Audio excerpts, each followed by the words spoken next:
dia. Quantos acharam 1 Samuel capítulo 29? Digam amém.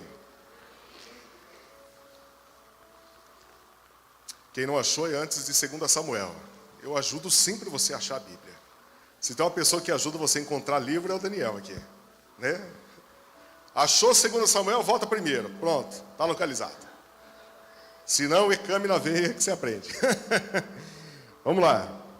Eu estava orando a Deus e falando, Senhor, qual o tema que o Senhor quer ministrar na minha vida e na vida da tua igreja nessa manhã?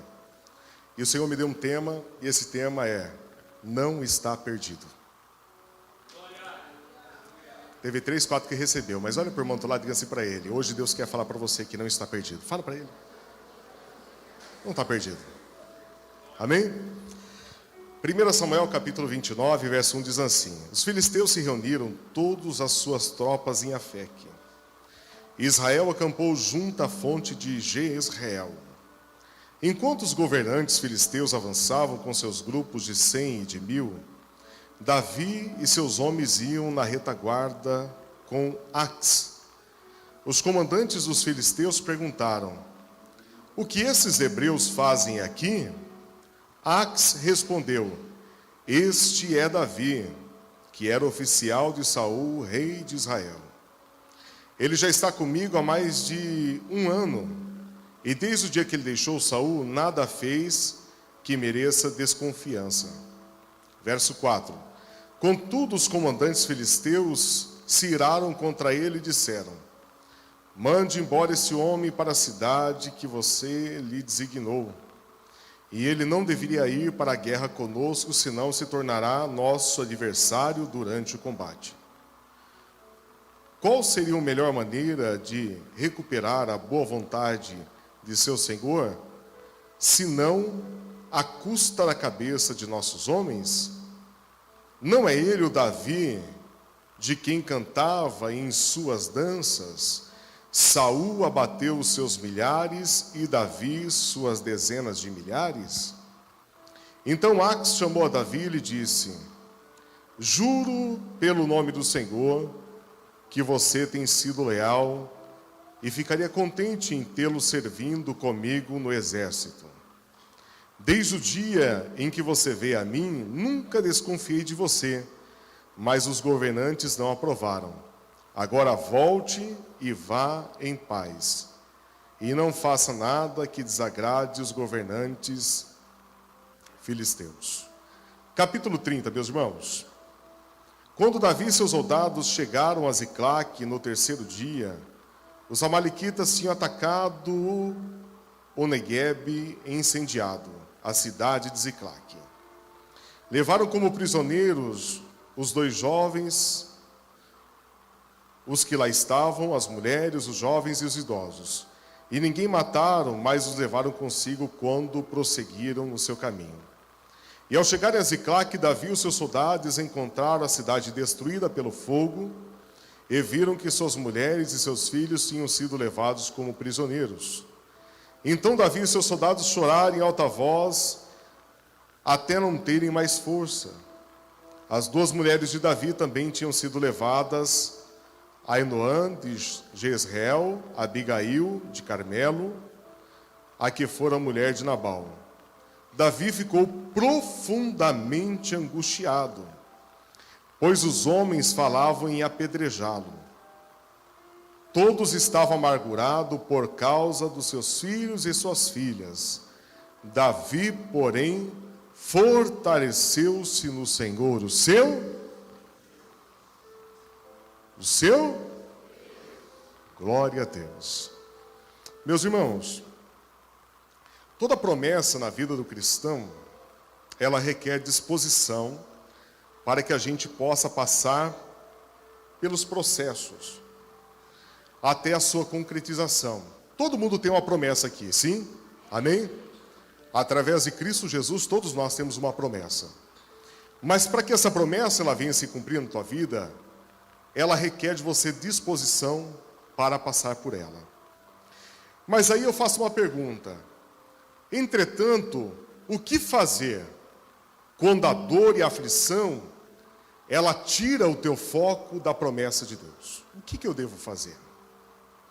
É interessante que o sofrimento na vida do ser humano, ele tem o poder de paralisá-lo.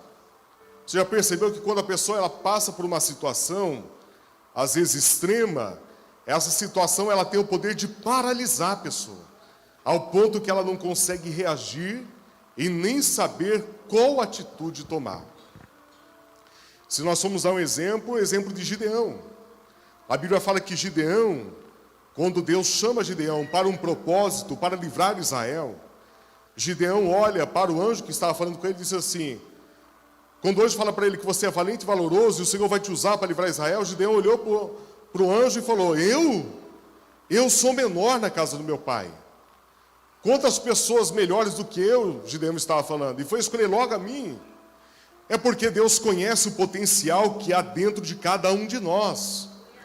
Quando Deus ele coloca algo na tua mão, Ele tem a certeza e a convicção que você é capaz de fazer acontecer.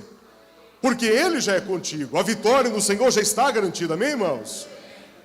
E é interessante que a adversidade ela tem esse poder de paralisar a pessoa. O que você precisa entender que Deus ele te deu capacidade e força para superar toda e qualquer adversidade. Mas você também precisa entender que a fé a qual nós pregamos, a fé a qual você vive, ela não te anula da adversidade. Ah, pastor, eu sou uma pessoa cheia de fé, glória a Deus, mas ela não vai te anular da adversidade.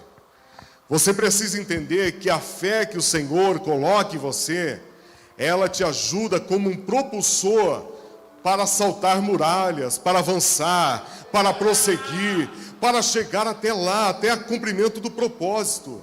Amém, meus irmãos? Glória a Deus por isso. No livro de Lucas, capítulo 1, versículo 80, diz que o menino João Batista, ele crescia e se fortalecia no deserto. O que eu entendo? Toda vez quando nós olhamos para uma adversidade, tem muita gente que fala assim, eu estou passando pelo deserto, né?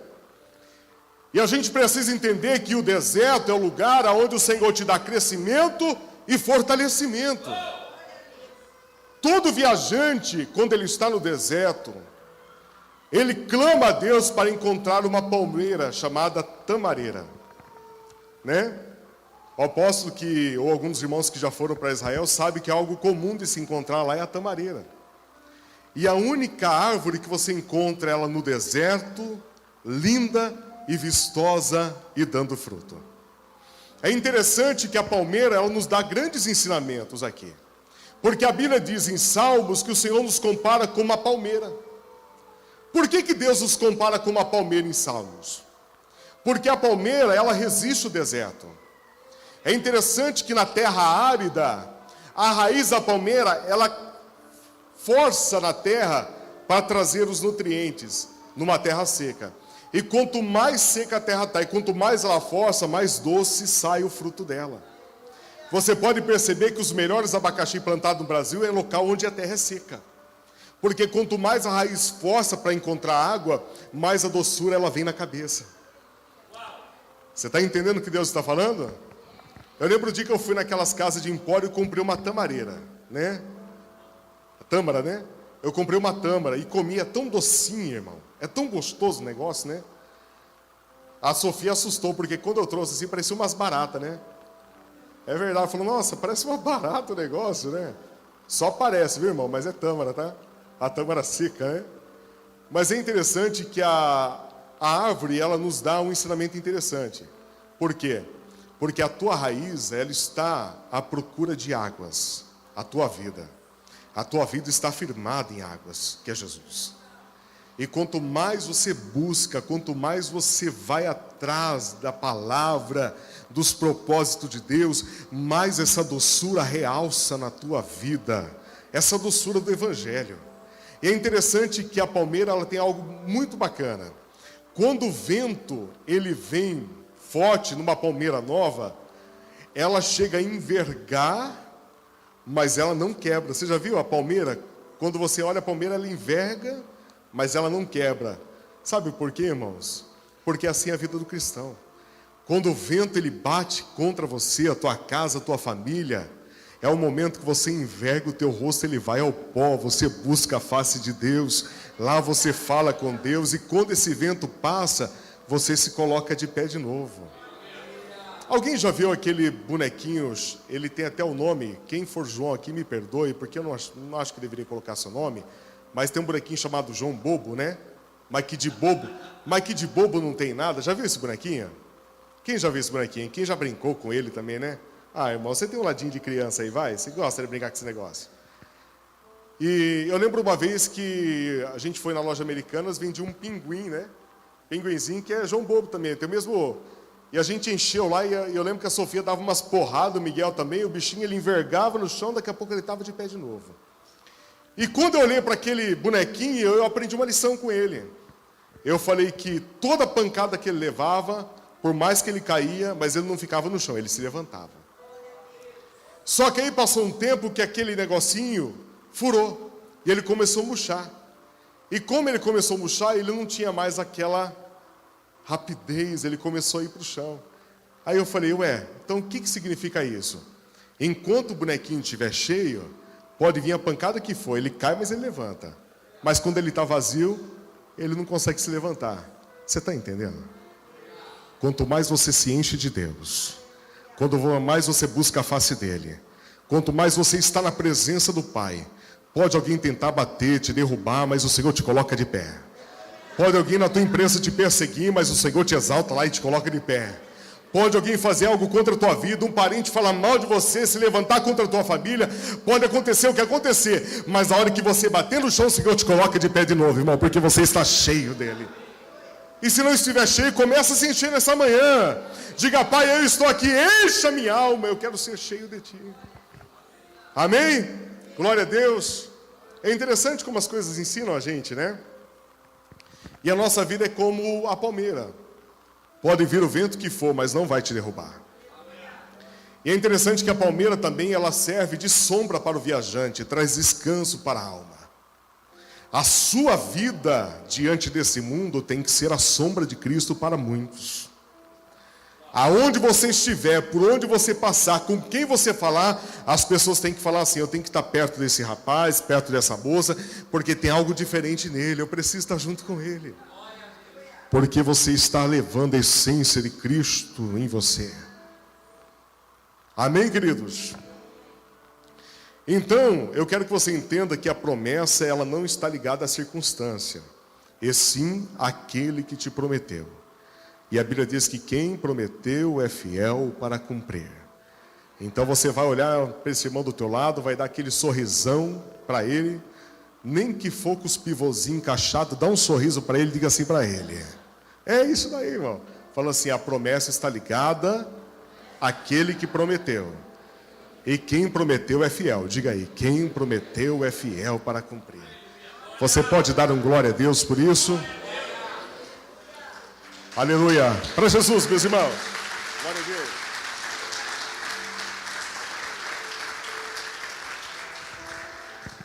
A gente precisa tomar cuidado porque a Bíblia também nos mostra um espírito de intimidação.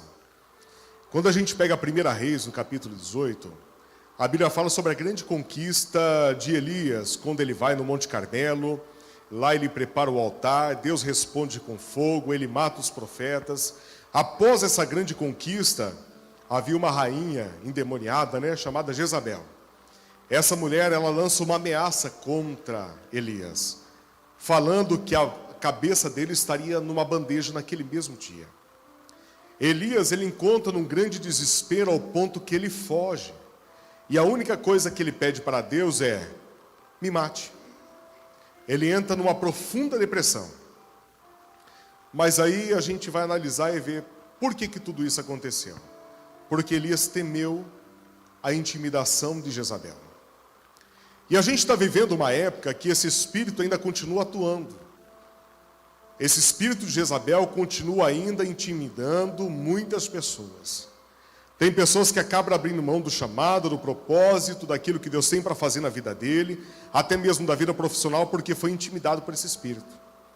Mas em nome de Jesus Cristo Nazareno, eu repreendo esse espírito da tua casa, da tua vida, da tua família, e nenhuma intimidação do diabo vai colocar você para baixo, porque a tua casa vai dar certo, os teus negócios vão dar certo, as tuas finanças vão ir bem sim, em nome de Jesus. Eu quero profetizar sobre a tua vida, pela autoridade do nome de Jesus Cristo, que você vai viver um tempo grandioso, glorioso da parte de Deus. Ah, pastor, Jesus está voltando, eu sei bem, mas mesmo na volta de Jesus ele vai te honrar, e ele vai mostrar para o mundo que ele é Deus da tua vida, que ele é Deus da tua casa, da tua família, e o Senhor vai salvar o seu sim, e Deus vai agir na tua casa sim, vai trabalhar no meio do seu sim. Você precisa confiar, não deixe esse espírito de intimidação te colocar para baixo. Levanta a cabeça com autoridade, irmão, e vá para cima. Se acordar de manhã desanimado, fala desânimo, sai de mim em nome de Jesus. Levanta a cabeça e diz: hoje eu vou vencer, porque o Senhor é comigo. Amém, queridos? Glória a Deus por isso. A Bíblia nos conta a história em 1 Samuel, capítulo 29, sobre o rei Davi. Davi, ele havia fugido de Saul, porque Saul perseguia Davi. Saul perseguia Davi porque sabia do chamado dele. Sabia que o Senhor estava com ele. E você pode perceber que todo aquele que é chamado de Deus sempre é perseguido, né? Eu lembro uma vez que eu conversei com o irmão, ele falou assim para mim: ah, pastor, eu não quero mais saber desse negócio de Jesus não, vou abandonar tudo. Eu falei para ele: por quê? Ele falou: ah, porque eu vejo lá o fulano lá, olha, não vai para a igreja, bebe, faz isso, faz aquilo. Ele está com uma vida tão abençoada, e eu aqui, ó, orando todo dia, buscando a Deus, e fazendo isso, fazendo aquilo, e eu não consigo sair dessa situação, a situação está complicada. Eu falei: meu irmão, vamos ver o que Salmos fala, né? O que Salmos fala? Quando o Senhor leva o salmista a ver o fim dessas pessoas, ele olha e diz assim: como que é bom, né? Eu estar servindo ao Senhor, como é feliz a gente servir a Deus. Amém? Você precisa entender que todo aquele que está em Cristo, ele é perseguido. Todo aquele que está em Cristo, acontece uma acusação. Sabe por quê? Porque você evidencia Jesus aonde você está. Amém, queridos? Amém? E a acusação sempre vai existir. A acusação sempre vai existir. Eu queria fazer uma pergunta para você. Quantos já sofreram alguma calúnia, alguma acusação? Aqui. 100% da igreja? Talvez você não levantou a mão, mas você já sofreu já uma calúnia, né? Agora uma pergunta que eu não vou fazer para você: quantas pessoas você já acusou também? Isso eu não vou fazer para você, tá? Amém? Você sabe qual foi a primeira pessoa que foi criticada na Bíblia? Você sabe dizer ou não? A primeira pessoa que foi criticada da Bíblia, quem foi? Deus. Porque quando Adão estava com Eva, Jorge, e eles comeram do fruto, qual foi a primeira acusação que Adão fez? Olha a mulher que o Senhor me deu. A primeira pessoa a acusar Deus foi o homem. Ó Senhor, olha a mulher que o Senhor me deu aqui, né? Mas o homem também não foge não, né, irmão? Tem umas irmãs que casam com o cavaleiro, né? E quando vai ver, o cavaleiro foi embora e só ficou o cavalo, né, irmão? É, por isso que é bom, como chama o curso lá para casais, né? Por toda a vida, ó. Por toda a vida, hein? Amém? Vamos fazer esse cavaleiro voltar em cima do cavalo de novo, né? Eu duro que o cavalo, se fosse até um cavalo branco, né? Aqueles cavalão bonito, manga larga, mas é uns pangaré que só Jesus na causa, né? E aí você chega perto do pangaré, só um mosquito que voa, e você fala: Deus, o que é isso, pai? Tá morto, só falta enterrar. Né? Tá tendo revelação aqui, mano? Eu sinto que, ó, Deus está falando aqui, hein? Né? Esse negócio de sentir não é comigo não, deixa quieto. Mas é verdade, né? Infelizmente assim, a vida às vezes tem escolhas incertas que acabam trazendo consequências ruins. Mas por isso que o Senhor prepara boas pessoas com capacidade para instruir, e você poder enxergar uma luzinha no fio do túnel aí, né? E encontrar o seu baby, né? seu love, né, irmãos? Amém? Glória a Deus por isso. Há uma esperança para você aí, viu, irmã? Aleluia. Deus vai tocar aqueles mosquitos lá e vai ser só fogo e glória, hein? Eita. Meus irmãos, e a Bíblia fala que Davi, ele fugindo de Saul, ele foi para a região em Afeque. E lá havia umas tropas que estavam se reunindo, os filisteus, para lutar contra o povo de Israel. E Davi se sentiu na obrigação de ajudar eles, porque, imagine, o próprio inimigo recebe Davi na sua casa e trata bem ele. E Davi se sente na obrigação de retribuir isso. Só que quando os líderes ficaram sabendo que Davi ia junto na guerra, eles chamaram Aques e falaram assim, peraí, mas esse não é aquele Davi que quando ele entrava lá no reino, o povo cantava, porque Saul matou seus milhares e Davi as suas centenas e milhares. Peraí, não, tem coisa errada aí, não pode levar esse camarada. Mas por que não pode? Porque esse camarada, ele vai ver a gente matando o povo dele, ele vai se revoltar. E ele vai voltar contra nós. E se ele voltar contra nós, ele vai acabar com a gente. Eles conheciam o potencial que havia em Davi. E Aques não sabia o que falar. Aques chegou até Davi e falou, Davi, olha, louvado seja o Senhor por tua vida, mas não vai dar, irmão. Não vai dar. Volta lá para a sua cidade, vai com a tua família e deixa que a gente toma conta desse negócio. E olhando esse texto, eu entendi o quê? Que o Senhor estava livrando Davi de uma situação que ele ia entrar. Tem horas que Deus te livra de uma situação e você não entende. E ainda reclama. Ai, Senhor, eu queria tanto estar naquele negócio, não deu certo, ninguém me convidou, e Deus te livrando de uma situação. A gente precisa entender que Deus nos livra de situações, irmãos. Às vezes a gente não enxerga lá na frente, o Senhor já está vendo o que vai acontecer. Então, se não deu certo, levante a mão e glorifique a Deus, porque Ele sabe todas as coisas. Amém? E outra coisa, tem hora que Deus permite pessoas não andar do seu lado, porque Deus não tem propósito. A gente precisa entender isso. Pastor, mas eu tinha aquele amigão. Eu tinha aquele amigão, nós comia churrasco junto, aleluia. Falava língua estranha no espeto. Só virando lá, quando pegava, cortava a picanha e falava até, o céu se abriu, né? Mas aí depois você vê o camarada some da sua vida, não fala mais com você, o que aconteceu? Será que eu fiz algo de errado? Não fez nada, Deus está te livrando de problemas, só glorifica a Ele. Amém? Vou dar um exemplo. Jonas, quando ele recebeu uma direção do Senhor, qual era a direção de Jonas? Ir para Nínive. E o que Jonas fez? Ele comprou a passagem para o barco. Quem foi o cabeção que vendeu a passagem para o Jonas? Eu não sei, mas vendeu. Perguntaram o que Jonas estava fazendo no barco? Não. Será que aquele barco tinha seguro? Com certeza não. E o dono do barco levou um baita de um prejuízo, porque ele carregou alguém que não era para estar com ele no barco.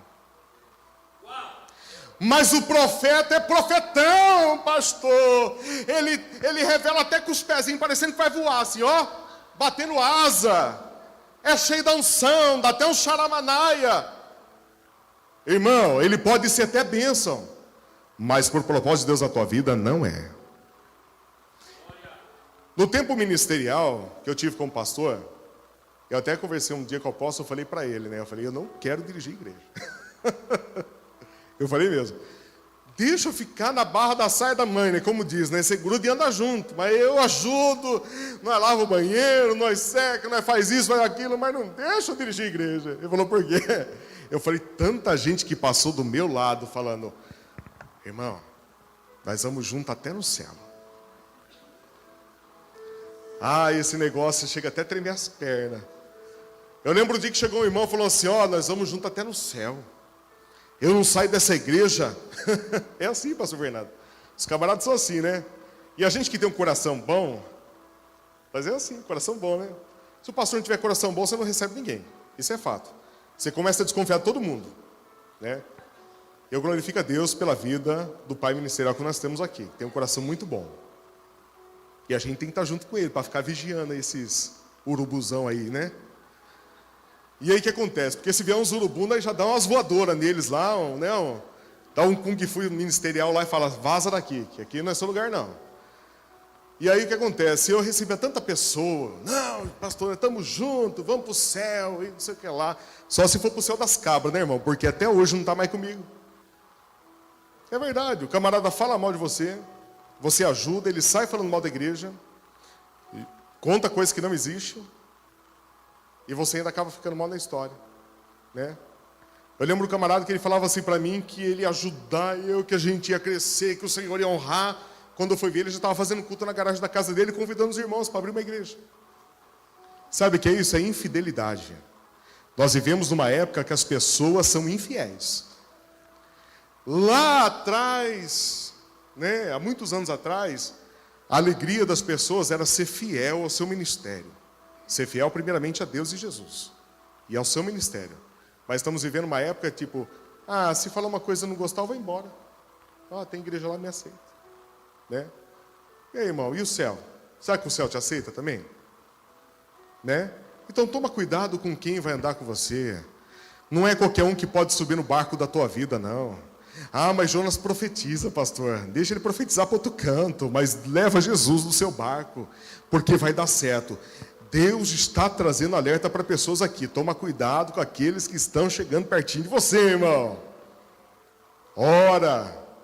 Fala, Senhor, revela a intenção do coração desse cabra aí. Porque Deus fala. Amém? Está um pouquinho pesada a mensagem hoje? Não. Meus irmãos, e aí o Senhor livrando Davi daquela situação, a Bíblia diz que Davi, ele volta para a sua região, para a sua casa em Ziclague. Chegando em Ziclague, ele se depara com uma situação. Ele vê a sua cidade em fogo. Sua casa destruída, sua família não está mais lá. E quando ele olha para aquela situação, eu vejo que os homens de Davi ficaram tão angustiados. Eles choraram tanto por a situação estar daquela forma, que a Bíblia diz que eles perderam até forças ao ponto de desmaiar. Tanto que estava o psicológico deles abalado. E eles olharam para Davi e falaram assim, a culpa é sua. Porque sempre quando acontece alguma coisa, a culpa é do líder, né? Ninguém reconhece, tipo, eu poderia ter feito algo melhor, né? Sempre a culpa é do pastor. Mas o pastor poderia ter feito isso. Mas e você, o que você fez? E aí eles olham para aquela situação, falaram assim, vamos apedrejar Davi, que a culpa é dele. Primeiro ponto que eu aprendo com Davi. Aprenda a lidar com as pedras que te lançam. Mesmo que queiram te apedrejar, irmão, saiba que Deus é contigo. Se alguém está lançando pedra contra a tua vida, saiba que Deus é contigo. Se alguém está lançando pedra contra o teu negócio, saiba que Deus é no teu negócio. Se alguém está lançando pedra contra os teus propósitos, saiba que Deus é contigo nesse propósito. Principalmente quando nós tratamos o ministério apostólico. Tem coisas que na visão apostólica para muitos é loucura. Mas quando nós tomamos posse da palavra, por mesmo que as pessoas de fora lancem pedra, falando, não está certo, está errado, isso não deveria ser feito, irmão, continue focado no propósito, porque Deus é contigo. O Senhor vai honrar a tua vida. O Senhor está honrando esse ministério. O Senhor está honrando você nesse ministério. A tua casa será um lugar de bênção. Deus está honrando. Senhor, mas tem pedras sendo lançadas dentro da minha casa. Lide com elas. Saiba lidar com elas. Amém, meus irmãos? As pedras da tua vida não serão tropeço para você, mas elas serão um objeto para te elevar. O que você precisa entender é que o Senhor, Ele nos eleva a lugares altos. Amém? Você não é mais da terra. Eu vou até aproveitar a questão do curso de inglês. Mas curso de inglês, pastor, como assim? Quando se fala de graça, você sabe o que muita gente pensa? Se é de graça é porque não é bom. É verdade. Mas sabe o que é isso? É cultural. Infelizmente, é uma cultura do brasileiro e não é boa. Só que quando eu olho minha cidadania, a minha cidadania diz que eu não sou daqui, que eu sou de lá. E se a minha cultura é de lá e não é daqui, então como é que eu penso? Como é que a minha mente tem que agir? Opa, peraí, o ministério está honrando a minha vida, então eu vou fazer o possível para estar todo dia meu filho lá. Ah, pai, não quero, quer sim. Vamos lá, bora. Pega a mochilinha aí, põe na costa, bora, monta o lanchinho e vamos. Irmãos, mude a sua cultura. A sua cultura está ligada no céu. A Bíblia diz que nós somos peregrinos em terra estranha. A nossa terra é celestial. A sua mente tem que ser a mente de Cristo. A tua decisão tem que estar voltada em Cristo. A tua forma de pensar tem que ser como de Jesus. Estamos chegando no período político. E aí? Como é que vai ser? Com quem que eu vou votar? Coloca para Jesus. Em quem que Jesus votaria? Em ninguém. Então eu vou anular o voto. Está errado. Você não está cumprindo o seu dever como cidadão. Em quem que Jesus votaria? Hã? Pensa. Não estou definindo lado para ninguém aqui. A nossa mente tem que ser a mente de Cristo. Jesus, quando ele estava com os discípulos, ele perguntou para os discípulos: quem vocês dizem que eu sou? Os discípulos olharam e um falou assim: alguns dizem que o Senhor é Elias. Outros dizem que o Senhor é um profeta. E aí Pedro olha para Jesus e fala assim: eu digo que verdadeiramente o Senhor é filho de Deus. Por que Jesus fez aquela pergunta? Quem está comigo diga glória a Deus. Espírito, irmão do lado, vê se ele está acordado ainda aí. Está acordado, irmão? Seria bom se depois tivesse aquela garrafinha de café, né? Ai, Jesus, toca aí, pai. Irmãos, quando Jesus fez aquela pergunta, o que acontece? A palavra eclésia, que é a igreja, ela foi instituída pelos gregos. Você está me entendendo, amém? Por que o grego ele definiu a palavra eclésia? A palavra eclésia, na verdade, ela traz um conceito de que toda a ideia do rei, toda a visão do rei, ela era aplicada a um grupo de pessoas, e esse grupo de pessoas instituía diante da sociedade a vontade, a visão e os direcionamentos do rei. Então tudo que o rei tinha, queria e ele ia fazer, tinha que ser relacionado à eclésia, à igreja. Então os gregos vieram com essa ideologia de eclésia e montaram a igreja. Quando Roma identificou essa potência dessa direção, Roma absorveu a eclésia para ela e instituiu o governo de Roma sobre o Papa. E assim, os sacerdotes, bispos, por diante. Para quê? Para que diante uma visão da igreja, eles instituíssem a vontade do rei. Isso era a visão eclésia. E quando Jesus olha para os discípulos e pergunta: quem vocês dizem que eu sou? Como é que Jesus poderia, daquele momento, instituir a sua eclésia, se os próprios discípulos tinham dúvida de quem ele era? E quando Jesus faz aquela pergunta, Pedro dá a resposta matadora, dizendo: tu és verdadeiramente o Filho de Deus. E quando Jesus olha para Pedro, diz assim: isso não é revelado de ti, e sim do meu Pai. Então, Pedro, sobre essa pedra, eu vou edificar a minha eclésia, a minha igreja. E qual é o propósito da eclésia, então? Realizar a vontade do rei, realizar os direcionamentos do rei. Então, a eclésia, ela é a mente do rei. Toda a vontade do rei está embutida na eclésia, na igreja. Mas por que o senhor está falando isso? Eu não falei sobre questão cultural, o brasileiro, né? Que faz do jeitinho brasileiro. Esse jeitinho brasileiro não existe para nós. Nós não somos jeitinho brasileiro. Nós somos jeitinho de Cristo. Então, por que o senhor está falando isso? Você precisa, a partir de hoje, pensar como Jesus. Você precisa, a partir de hoje, agir como Jesus. Você precisa andar e falar a língua de Jesus. Até mesmo Pedro negando Jesus, as pessoas lá falam assim, mas ele parece com Jesus. Ele fala igual a ele. Por quê? Porque estava gravado na alma de Pedro já a marca de Cristo. Você precisa mudar o teu jeito de pensar, a tua forma de agir. Não é adversidade, situações ou qualquer coisa que venha sobre a tua vida ou contra a tua vida que vai fazer você mudar o teu propósito diante de Deus. Que vai fazer você desistir dos propósitos de Deus na tua vida, porque você tem uma mente firmada em Jesus.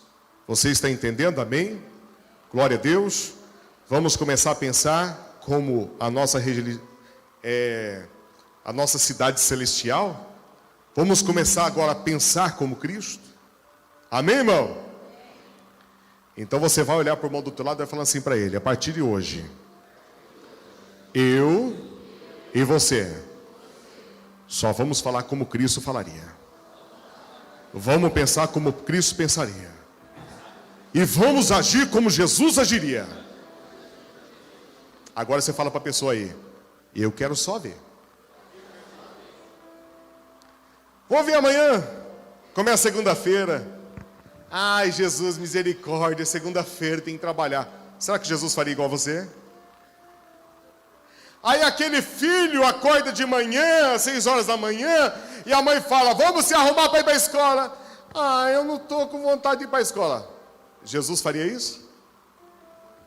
A mãe olha para a filha e diz assim: filho, ó, tem uma pia de roupa para você passar para a mãe. Ai, mãe. Jesus faria isso, irmãzinha? Mudou, né? Glória a Deus, hein? Eu só vejo as mães só captando os filhos, dando aqueles... né? Não é verdade? A partir de hoje o seu filho vai lavar louça! Ah, terra! Dá uns terra aí, irmão! Olha aí, hein, vaso? Amanhã, quando ele não lavar a louça, você vai falar assim: você não está agindo como Jesus, pode mudar esse negócio. Fala aí, irmão. Fala: ou você muda, nós vamos pegar a cinta celestial da verdade. Aleluia. Ou chinelo ungido do Nazareno, né? As sandálias, alpaca. Tira as alpacas do seu pé para dar na bunda do filho. Não, não faça isso. Orienta ele. Amém? Bater não resolve. Talvez. Orienta ele. Amém, irmãos? Quem que ainda não é casado aqui, jovem, que mora com o pai? Levanta a mão, deixa eu ver. Eu profetizo na tua vida que a partir de hoje você vai lavar a louça. Continua com a mão levantada, jovem. Vai, recebe que é de Deus. Eu profetizo que a partir de hoje você vai catar o lixo e vai levar na lixeira. Aleluia. Eu estou sentindo uma unção aqui, irmão. Eu só não vou rodar para escandalizar aqui. Levanta a mão, jovem, de novo. Levanta, deixa eu ver os jovens aqui. Eu quero declarar que a partir de hoje você vai passar roupa. Vou fazer que nem os pregadores de fora. Receba!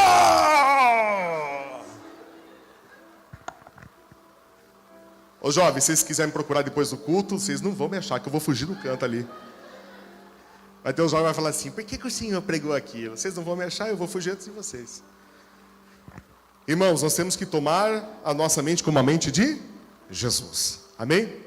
E aí quando Davi chegou e viu aquela situação, se desesperou. Porque o desespero é natural, você perder a sua família diante de toda aquela cena que eles estavam vendo. Porque eles não sabiam se os filhos estavam vivos ou não, se as mulheres estavam mortas ou não. Mas a Bíblia é que todavia ele se fortaleceu no Senhor. A Bíblia diz: fortalecei-vos no Senhor e na força do seu poder. Eu quero te fazer uma pergunta agora. Por acaso você está se fortalecendo em Deus? Será que todo dia você se fortalece no Senhor? Porque uma coisa é falar: eu me fortaleço no Senhor na força do meu poder. Mas você está se fortalecendo em Deus? Você tem buscado a Deus? Você tem vindo no culto de quinta-feira a ouvir a palavra de Deus? Os jovens estão vindo no sábado receber o que Deus está falando? É se fortalecer em Deus. Ou você está se fortalecendo na Maria do Bairro lá na sua casa? Marimar, né? Ah, tem umas irmãs que estão dando risada aí porque Deus está revelando, hein? Quando falou chamado profeta, é antigo, né, João? Mas deve ter reprise, não tem? Deve ter reprise, não tem? Então vocês estão assistindo mesmo. Ah! Jesus, pega ele, Pai. Ai, ai, ai, hein? Ai, ai, ai, irmão. Não, pastor, eu estou me fortalecendo lá na Record, porque eu estou assistindo lá os 10 mandamentos. É do céu, hein, pastor? O mar se abriu. O povo andou. Vai na Bíblia, irmão. Já está tudo pronto aqui, não precisa nem assistir TV. Tem gente que aprendeu que o mar se abriu na novela, na Record, e não lê a Bíblia. É verdade. Vamos ler a palavra de Deus. Se fortalecer em Deus é você ter uma vida de oração, você buscar a Deus através da palavra, você estar diante de Deus, na casa do Senhor. E uma coisa que Deus não abre mão é esse momento aqui, ó, a união entre os irmãos. Você pode perceber que tem coisas que acontecem na igreja que não acontecem na sua casa. Sabe por quê? O que a Bíblia diz em Salmos? Ó, quão bom e quão suave é que os irmãos vivam em trita, né? Não. Pega para acabar. Não. União, né? E a união é estar junto mesmo. Estar junto em todo momento. Um casal unido não é só na hora do churrasquinho, né, irmão? Amigo, ele está contigo em qualquer momento.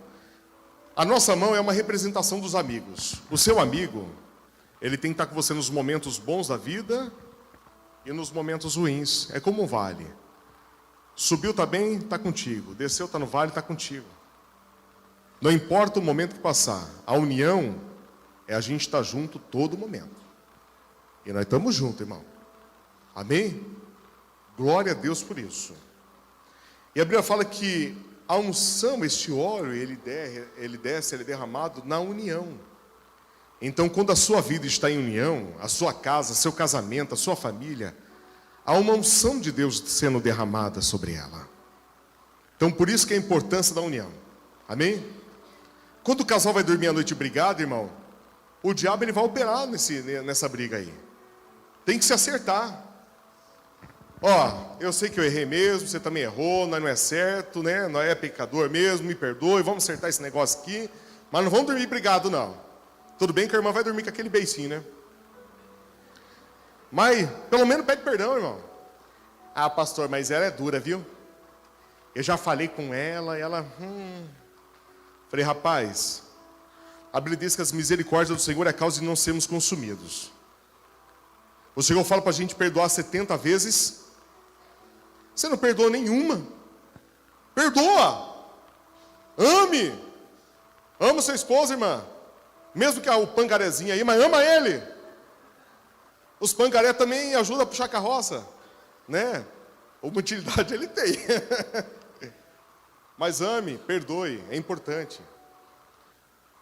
Mas você precisa se fortalecer em Deus, amém? E aí a Bíblia fala que Davi, analisando a situação, Davi chama o sacerdote Abiatar, filho de Ameleque. Aimeleque, desculpa. E quando ele chama o sacerdote, Davi fala assim: traga para mim o colete sacerdotal. Isso aqui está no versículo 7. E a Bíblia diz que Abiatar trouxe a Davi, e no verso 8, e ele perguntou ao Senhor: devo perseguir esse bando de invasores? Irei eu alcançá-los? Olha a oração inteligente de Davi.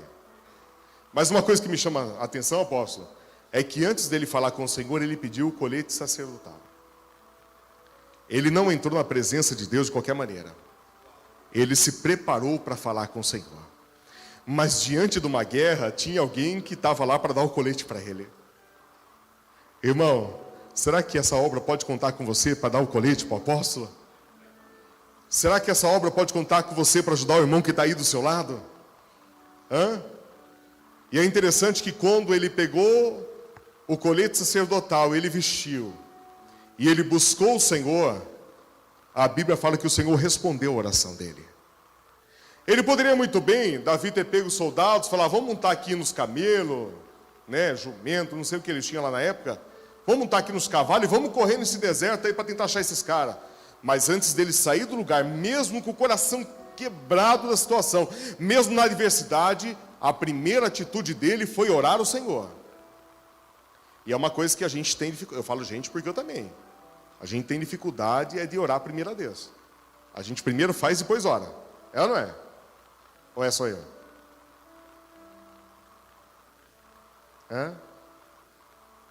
Olha para o irmãozinho do teu lado e vamos ver se ele ora primeiro antes de tomar atitude. Pastor, às vezes eu oro, né? E é uma coisa que a gente precisa aprender. É orar primeiro e depois agir. E aí quando Davi estava orando o Senhor respondeu dizendo assim, e o Senhor respondeu, persegue eles, e é certo que vocês os alcançará e conseguirá libertar os prisioneiros. Oh, glória a Deus. Quando tudo parece estar perdido, vem a palavra do Senhor dizendo, pode ir que eu estou com você, você vai encontrar. Quando na tua vida você achar que tudo está perdido, vem o Senhor dizendo, vai dar certo, vai dar certo, vai dar certo, eu estou contigo, pode ir lá, vai dar certo. Você pode dar glória a Deus por isso? E aí Davi pegou e ele foi sair. Mas aí eu te faço uma pergunta.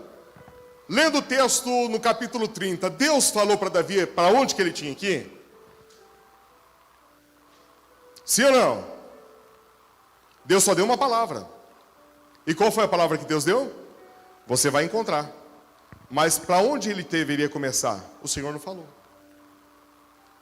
Mas ele estava sobre uma palavra. Talvez você olhe para a tua vida e diz assim, qual o caminho que eu vou tomar? Eu não sei. Mas a palavra de Deus está falando para você assim, já está certo, eu já declarei a vitória na tua vida. O que eu tenho que fazer, Pai? Para onde eu devo ir? O Senhor falou assim, você já está sobre uma palavra, só faça. Como é que vai fazer, como vai ser? Siga, porque o Senhor já é contigo. E a Bíblia diz que Davi saiu. E quando Davi saiu, no meio do caminho ele encontrou um egípcio jogado no deserto. E ele parou os homens e foi dar atenção para aquele egípcio. É interessante que se a gente analisar na lógica, imagina, você quer perseguir uma pessoa. Você vai parar para ver alguém jogado no chão? Vai nada, irmão, é sua família. Você vai correr atrás, você não quer saber. Fala, tá morrendo aí, deixa que morre. Vamos embora, vamos achar. Mas ele parou. E quando ele parou, a Bíblia diz que ele pegou aquele homem e ele começou a dar de comer para aquele homem. Ele começou a dar de beber. E aquele homem foi recobrando, né, foi recuperando as suas energias. Foi voltando. Aquele homem que estava quase morto começou a voltar novamente. É interessante que não estava no propósito ali da oração parar e atender um egípcio jogado. Mas ele parou ali e ele investiu naquele homem. Quando aquele homem acabou recobrando as energias, que ele acabou voltando a energia dele, o vigor dele, que ele conseguiu conversar, Davi olhou para aquele homem e falou assim para ele, por acaso você viu uma situação assim cessada, aconteceu isso e aquilo? Aquele homem, sim, eu estava junto com o meu Senhor. Mas eu fiquei doente. E como eu fiquei doente, ele me jogou aqui no deserto e deixou eu morrer no deserto. Os homens revoltados, falando, esse daí também ajudou a pegar minha mulher, eu vou matar ele. Davi olhou para aquele homem e falou assim, para onde que eles foram? E aí aquele homem falou assim, juro, Senhor, pelo seu Deus, que não me mate. Porque eu vou te mostrar a direção de onde eles foram. E Davi, ele jurou. a vida daquele homem, em salvar a vida dele. E aquele homem deu a direção da onde os amalequitas estavam. Mas aí, para nós trocar aqui em miúdos, para você entender. O que tem a ver com isso, pastor Daniel? Ele precisou investir naquilo que já estava morto, para poder ter a resposta de Deus daquilo que ele procurava. Ele precisou investir naquilo que já não dava mais certo, para poder ter a resposta de Deus daquilo que ele precisava. Pastor, meu casamento já morreu. Aí o Senhor fala, investe, para ter a resposta que você procura. Meu filho está perdido na droga, investe nele, porque o Senhor vai te dar a resposta. Ah, porque a minha família não tem mais condição, investe nela. Mas eu orei tantos anos, continuo orando. Eu estou insistindo, já cansei. Não cansa não, continua orando. Porque às vezes falta um pouquinho só para Deus já te dar a direção. Invista no teu chamado. O Senhor me dá uma direção aqui para falar que há pessoas dentro dessa igreja que tem um chamado poderoso de Deus. E pegou esse chamado e trancou lá no baú, passou a chave e jogou fora. Falou, eu vou ficar quietinho e não vou investir nesse chamado mais. O Senhor te traz um direcionamento nessa manhã dizendo, eu estou abrindo aquele baú e trazendo o seu chamado de novo à tona. E eu vou te usar nesta casa. Te prepara porque Deus vai agir de uma forma sobrenatural na tua vida. Você tem desejo de fazer algo para Deus, não tem? Você tem desejo de ser usado por Deus. O Senhor está derramando uma capacitação sobre a tua vida neste momento. Receba ela em nome de Jesus Cristo. Tem pessoas com chamado aqui que está se escondendo. E eu não posso voltar para casa para não deixar de falar o que Deus mandou falar para você. Eu vou trazer à tona o teu chamado, porque chegou o momento de te usar nessa terra. Desperta, porque estou eu te levantando novamente para um grande propósito sobre esse lugar.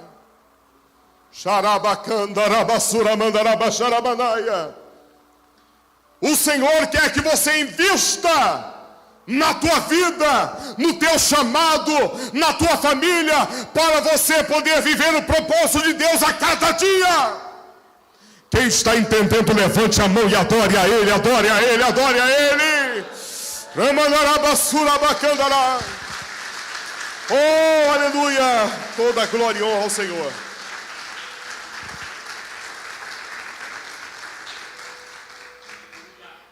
Você precisa lidar com as suas situações da sua vida. E a Bíblia fala que quando aquele homem direcionou, Davi foi com seus soldados, destruiu todos os amalequitas, só alguns jovens que conseguiram se salvar. E lá ele conseguiu trazer de volta, Deus restituiu os homens, os senhores, né? Os idosos, os jovens, os filhos, as filhas, as mulheres. E todos os bens que havia saqueado. E não só isso, porque até os bens dos amalequitas acabam se tornando os bens deles. O que Deus está falando aqui? Que o que Ele vai fazer na tua vida, você pode levantar a tua mão para receber?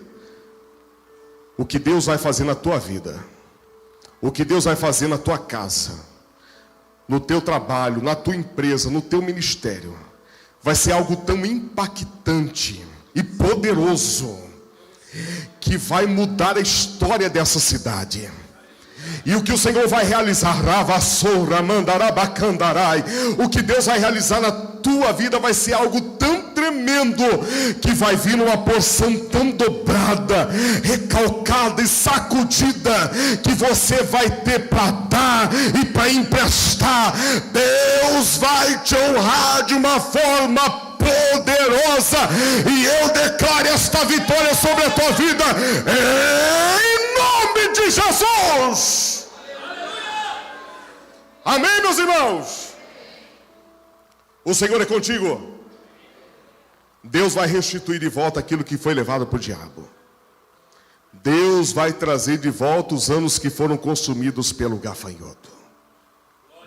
Você crê nisso? Então se coloque de pé juntamente comigo.